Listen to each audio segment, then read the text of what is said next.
Mais nous savons que la réussite de nos projets dépendra de celles et ceux sans qui la mairie ne serait qu'un bâtiment vide. Je veux parler, bien sûr, pour finir, des agents municipaux.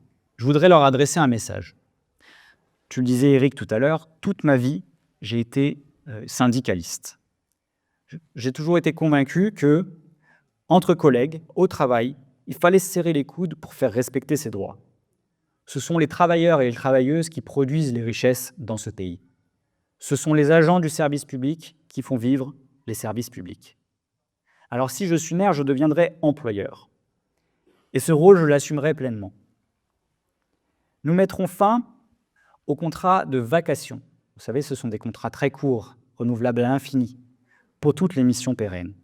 Nous réduirons la part des contractuels dans les effectifs de la mairie et nous accompagnerons les agents vers la titularisation. Nous ferons de la prévention des risques au travail une priorité, notamment des risques psychosociaux liés à la surcharge de travail. Mais enfin, il y a un dernier élément, nous limiterons le recours à la sous-traitance, et notamment en mettant fin à la sous-traitance du nettoyage dans les établissements de la ville. Pourquoi cette sous-traitance, je veux y mettre fin? Ces entreprises, je les connais très bien, je me suis longtemps battu contre elles dans l'hôtellerie. Elles reposent souvent sur des femmes, en contrat à temps partiel, avec des contrats de quelques heures, qui font qu'elles sont obligées de de prendre les transports pour aller d'un bout à l'autre de la région parisienne.